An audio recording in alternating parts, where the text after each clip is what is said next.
Assalamualaikum warahmatullahi wabarakatuh. Hello everyone, welcome back to my channel. Saya Mudi Rabani. Sebelum kita lanjutin video yang kemarin, saya ingin mengucapkan minal aidin wal faizin, mohon maaf lahir dan batin. Nah, sekarang kita udah masuk video ke-10 tentang membuat sistem kasir, dan lebih tepatnya di video ke-10 ini kita ingin menampilkan list ya barang yang kita pilih. Misalkan kita pilih mie ayam dengan harga 10.000, maka ketika kita klik mie ayam ini, maka akan tampil di list pembelian gitu, atau bisa dibilang di keranjang. Nah, nanti barang-barang yang kita dipilih itu yang akan kita jumlahkan menjadi jumlah pembelian seperti itu.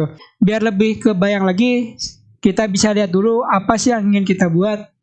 Nah, jadi teman-teman nanti contohnya kayak gini. Ketika teman-teman klik salah satu menu di sini, yang misalkan lontong opor ayam, maka dia akan muncul di sini. Kalau kita coba, oke, dia berhasil muncul ya, lontong opor ayam. Kalau kita pilih minuman, dia masih dalam satu footer ya, masih dalam satu transaksi. Ketika kita pilih ST, maka yang muncul juga ST gitu. Nah, di video kali ini kita akan membuat ininya nih, list dari barang yang kita pilih gitu. Nah, sekarang kan kita belum ada gitu. Ketika kita pilih ini, kita muncul di sini listnya gitu, atau bisa dibilang juga di keranjang. Nah, sekarang langkah awal yang harus teman-teman lakukan, teman-teman bisa membuat on click di sini, di tampilan ini. Ketika ini diklik, maka akan melakukan suatu proses yang prosesnya akan menginputkan data ini, data kotak spesial dengan harga 22.000 ke database. Nah, maka nanti kita akan buat tabel baru, yaitu tabel transaksi. Masuk ke tabel transaksi dan langsung ditampilin di sini, di data table. Nah, jadi sekarang teman-teman bisa pergi ke codingannya. Nah, ini bisa kita close dulu. Seperti biasa, awal ngoding kita close semuanya biar lebih rapi. Jadi kita buka yang kita perlukan aja. Nah, sekarang teman-teman bisa pergi ke tampilan dari makanan. Ya. Nanti minuman juga akan kita buat. Sekarang kita ke makanan dulu. Ini ya, makanan. Yang ini di transaksi ya, karena kan ini masuknya di dashboard di controller transaksi. Nah, kita bisa pergi ke ini, kita pergi ke sininya, transaksi, file makanan. Nah, kita tambahin on click di sininya dengan mengirimkan parameter ID ya, karena penting banget ID sebagai kata kunci gitu. Jadi ketika kita buat di sini, kita bisa buat on click. Ketika diklik, dia akan menjalankan suatu function ya, suatu fungsi. Kita bisa buat aja nama fungsinya pilihan. Ingat, kita akan mengirim parameter ID. Kita akan mengirim parameter ID, berarti bisa kita tulisnya di sini, buka PHP dolar ini ya, dolar DM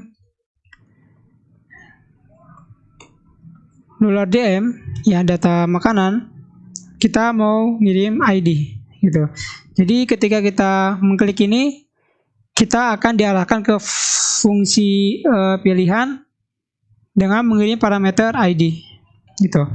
Dan ingat ya, kita akan membuat file JS baru lagi untuk menampung proses dari transaksi. Karena kan sebelumnya kita udah punya ya di sini. Kita udah punya file JS untuk menampung proses dari tambah data, ubah data, tempel data, dan delete data. Sekarang kita ingin buat lagi. Ya, kita bisa buat aja di dalam ini CRUD juga nggak apa-apa ya. Tapi namanya transaksi.js. Transaksi.js. Nggak apa-apa ya, masukin aja ke tabel CRUD, biarin kita tahu kalau folder CRUD ini isinya buatan kita semua gitu ya. Gitu.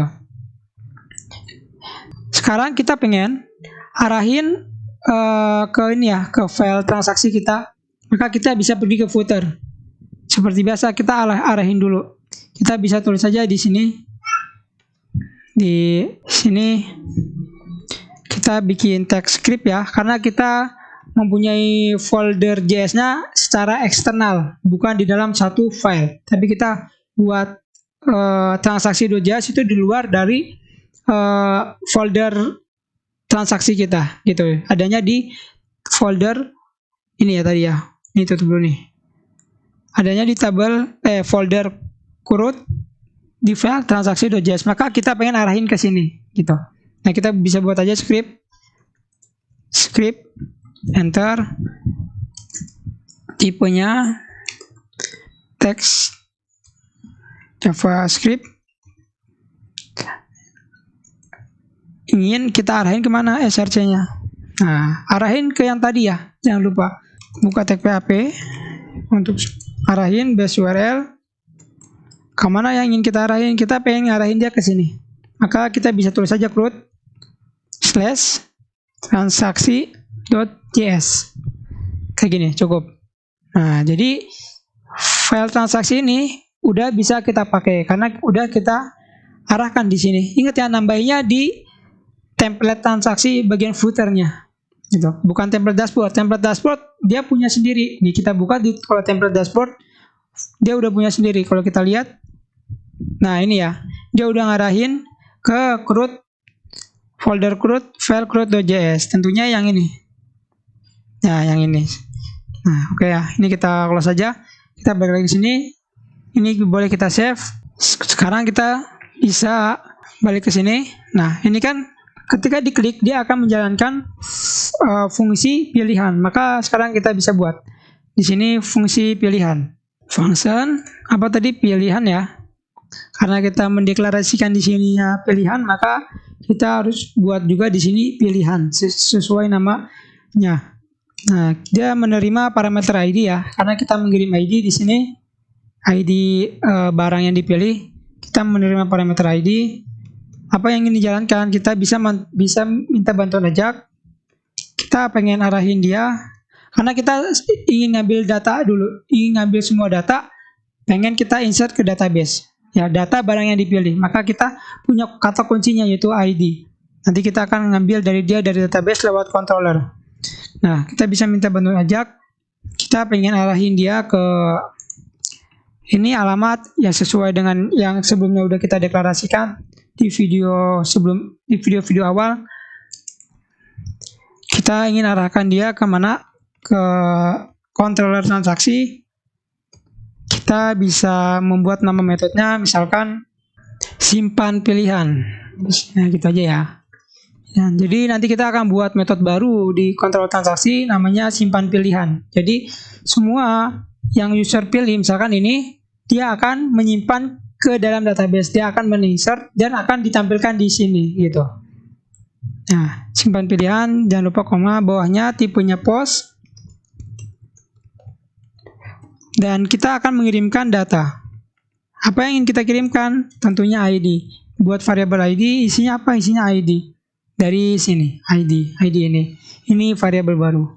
Nah, gitu. Nah, sekarang kita bisa pergi ke controller transaksinya. Ini kita tutup dulu nih, biar nggak kagok. Kita bisa buka kontrol transaksi. Nah, teman-teman bisa buat di sini. Ambil function. Apa tadi, simpan pilihan ya, simpan pilihan, P-nya gede, nggak apa-apa kalau teman-teman namanya beda, nggak apa-apa ya. Nah, sekarang kita akan buat variabel baru ID untuk menampung ID yang dikirimkan dari sini. Ini kan ngirim ID, maka akan kita tampung di sini. Kita ingin ambil dulu ID-nya. This input post, karena tipenya post, apa, ID. ID ini itu dari variabel ini, yang isinya ini, yang dikirimkan dari sini, gitu ya. Oke, kita balik lagi ke controllernya, jangan lupa titik koma. Nah, oke. Sekarang kita pengen insert dia ke database, gitu kan? Pengen insert dia ke database, maka kita harus punya nih. Kan ini yang dikirim ID-nya aja, tapi kita membutuhkan namanya, harganya, itu kita butuhkan. Maka kita bisa ambil dulu data-datanya. Teman-teman bisa deklarasikan di sini data, misalkan apa nih, data pilihan. Data pilihan sama dengan this db ya, ini query di CI ya, kode igniter this db, kita akan ngambil dia data get di mana datanya jadi tabel barang, di mana ID-nya sesuai dengan ID yang user pilih, yang user pilih ya, yang dikirimkan. Dan jangan lupa ininya kasih row array. Row aja bisa kayak gini. Teman-teman sekarang bisa buka database-nya ya, kita punya DB Post. Nah, sekarang kita bisa buat tabel baru namanya tabel transaksi untuk menampung data-data yang user pilih, barang-barang yang user pilih. Maka teman-teman di sini bisa membuat nama tabel baru, misalkan tabel ini udah ada tabel transaksi. Ya, teman-teman bisa tulis ini tabel transaksi. Kita punya field-fieldnya pertama ID. Jangan lupa kalau ID itu auto increment, biarin gak ada yang sama ya, biar unik juga. ID yang kedua ada ID dari makanan itu sendiri sebagai pembeda juga, ya kan? Kalau kita milih ini, kita akan membawa ID makanan ini, gitu. ID makanan, tipenya integer. Kemudian yang ketiga kategorinya, kategori, ya kan? Sebenarnya ini bukan ID makanan, tapi ID barang. ID barang, ini kategori barang. Terus kita buat lagi nama barangnya apa. Dan kita bisa tambah lagi 3 field. 3 field. Yaitu kuantitinya, barang yang dipilihnya ada berapa gitu. Kita ya, kita tulis saja kita Y. Terus juga harganya, harga barang. Ini kita Y barang ya, biar enak. Dan jangan lupa satu lagi tanggal transaksi. Oke. Nah, ID barang integer, kategori barang kita ganti varchar. 50 dah. Nama barang juga varchar, karena dia bukan angka ya. 50. Banyaknya barang integer karena dia berbentuk angka ya. Dia 1 barang atau 2 barang atau 3 barang kayak gitu. Harga barang kita boleh buat dia harga barang integer ya, karena dia angka.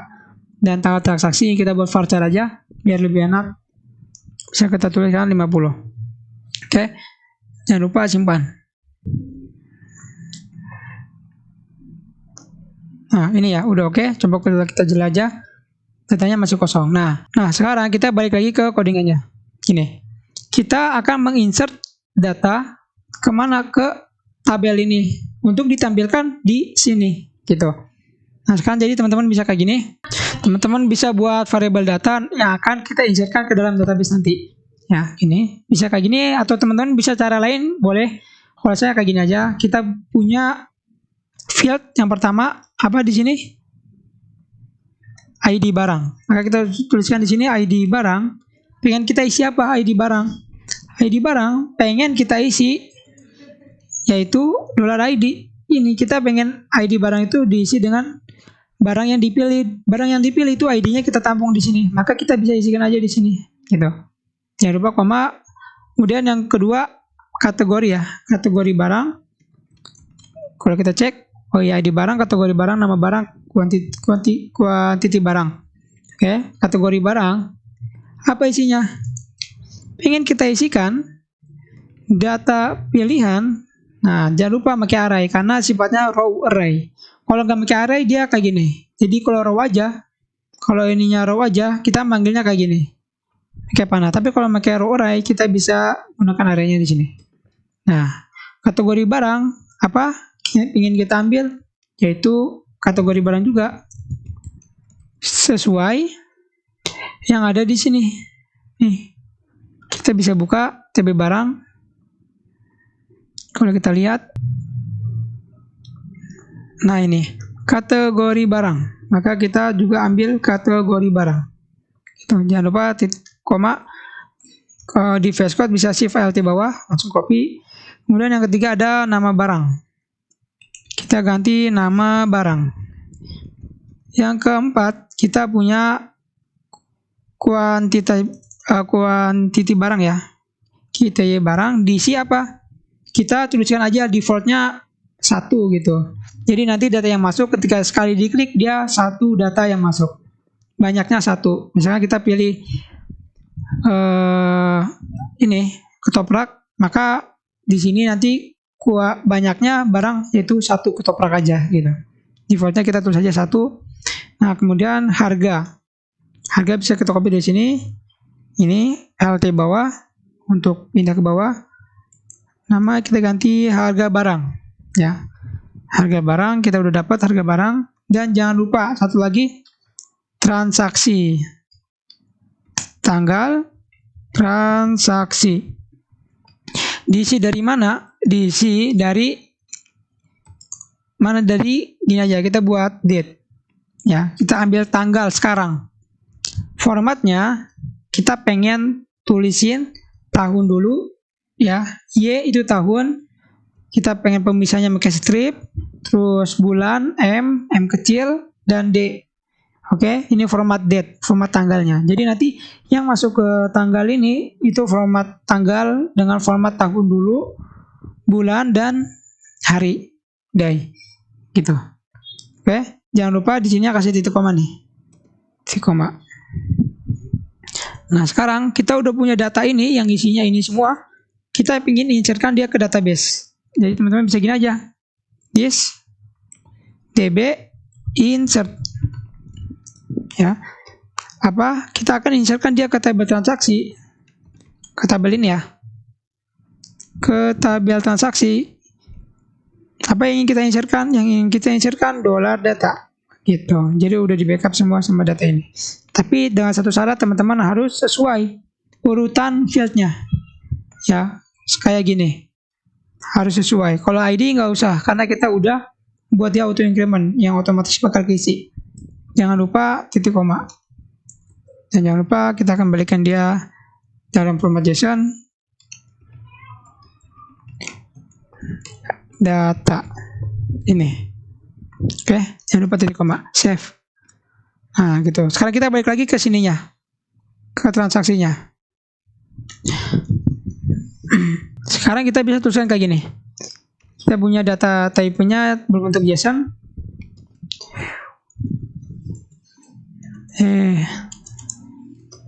JSON. Nah, ini bukan sama dengan tapi titik 2. Jangan lupa koma. Ketika sukses, apa yang ingin kita jalankan? Gitu kan? Kayak kemarin, kita akan menjalankan suatu function yang mempunyai parameter data. Kalau nggak ditulis juga kayaknya nggak jadi masalah deh. Coba ya, kita hapus saja. Apa yang ingin kita jalankan ketika sukses? Kita akan mereload suatu tabel. Nanti kita bikin function ini ya, function reload tabel. Dan kita kirim parameter tb transaksi. Nah, ini kita belum punya.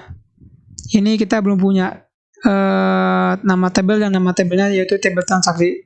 Maka sekarang kita bisa buat di sini. Nah, ke sini teman-teman bisa. Oh ya. Nih, kita belum punya.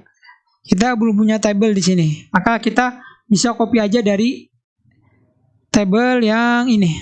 Oke, jadi teman-teman bisa pergi ke indeks dari nah yang ini. Indeks, kita copy aja ini ya. Karena sama ya. Kita copy, balik lagi ke footer, kita taruh di sini.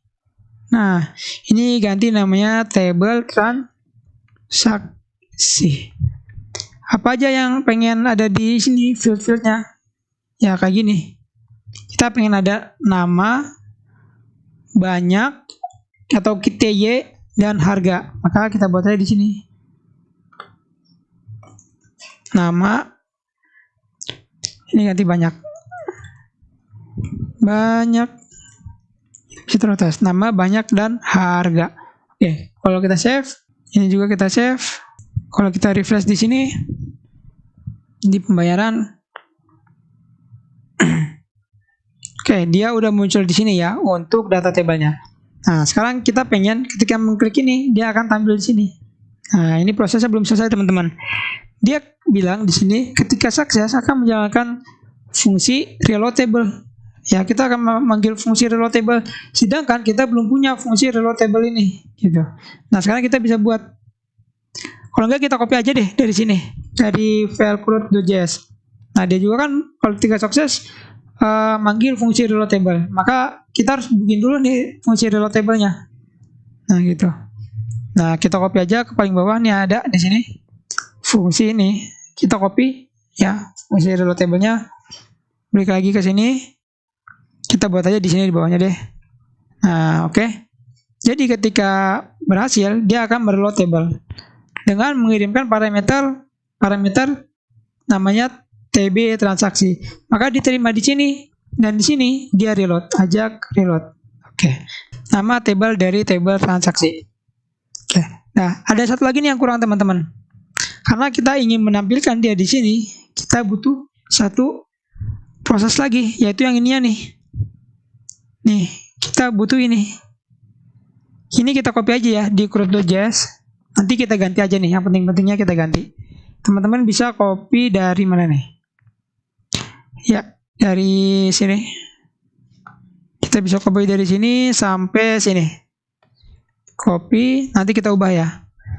Paste aja di sini bawahnya. Nah, oke. Ini kita ganti namanya jadi TB transaksi. Oke. Jadi ketika kita berhasil, dia akan mereload TB transaksi, di sini di reload. Nah, masuk TB transaksi itu yang ini. Gitu. Nah, ini makanya kita ganti jadi TB transaksi. Oke. Kita baca satu-satu, dia akan ngambil data dari dashboard. Kita ganti bukan dari dashboard ya. Karena kita sekarang udah punya kontrol baru namanya transaksi. Kita bisa buat function tampil data. Boleh deh kita tambah aja, tampil data transaksi. Nah gitu. Tipenya JSON. Nah ketika berhasil ambil data, kita belum buat ya metode ini. Ketika berhasil ambil data, dia akan nampilin di sini. Nah ini bukan kategori barang. Kalau kita cek di sini tadi apa? Oh iya benar, kategori barang, nama barang, kita y barang. Berarti di sini kategori barang, nama barang. Kita ceknya di sini ya. Nih, nama, banyak, dan harga. Oke, nama, banyak, dan harga. Nama, berarti ini yang pertama bukan kategori, tapi nama. Nama barang, banyak, berarti kita y barang, dan harga barang. Dan kita nggak butuh button, kita hapus saja. Nah, sekarang kita buat metode tampil data transaksi. Copy aja. Kita balik lagi ke controller transaksi, kita buat sekarang. Public function first tampil data transaksi. Nah, kita akan ngambil data dari database, dari table ini. Gitu. Semua data yang ada di sini pengen kita ambil dan pengen kita tampilin di sini. Gitu. Jadi teman-teman bisa buat variabel data sama dengan this, kita akan ambil semua datanya tb get tanpa where ya, get. Apa nih yang pengen kita ambil? Dari tb transaksi result. Ini cukup karena saya udah kebiasaan gini. Gini. Result array. Jangan lupa balikin echo JSON encode data. Coba kita refresh. Oke, nggak ada masalah. Coba ketika kita klik salah satu, apakah dia tampil di sini? Ketoprak spasial. Nggak ada yang tampil ya. Coba kalau kita klik F12 atau inspect. Oke, dia katanya error. Banyak errornya. Coba kalau kita pencet saja salah satu, katanya apa? Tanggal transaksi nggak ada. Kalau kita cek di database namanya apa? Oh, tanggal ya. Sementara kita deklarasikan di sini di kontrol transaksi TGL. Oh iya. Kita ubah tanggal. Save. Kita refresh lagi. Oke. Coba kita pilih satu, misalnya ketoprak, apakah dia tampil? Oke, dia tampil ya, berhasil. Berarti udah oke. Nah, ini berhasil tampil ketika kita pilih ayam geprek. Oke, tampil dengan harga 17 sate ayam dengan harga 16.000. Berhasil tampil di sini. Kalau kita cek di database-nya apakah tampil? Kita refresh. Oke, ini dia berhasil tampil gitu. Oke, gitu ya teman-teman ya. Mungkin cukup sampai sini dulu. Nanti kita akan ngotak-ngatik lagi untuk kedepannya, biarin video ini tidak terlalu panjang. Ya, tadi merupakan cara untuk menampilkan barang yang ingin kita beli di list ya, di list atau di keranjang gitu. Jadi jika teman-teman masih ada yang belum mengerti atau paham, teman-teman bisa tulis saja di kolom komentar. Jika memang saya bisa jawab, insya Allah saya jawab. Seperti itu. Nah, kita bisa diskusi bareng aja. Oke, insya Allah kita ketemu di video selanjutnya. See you again. Saya Muhyiddin Rabbani. Wassalamualaikum warahmatullahi wabarakatuh.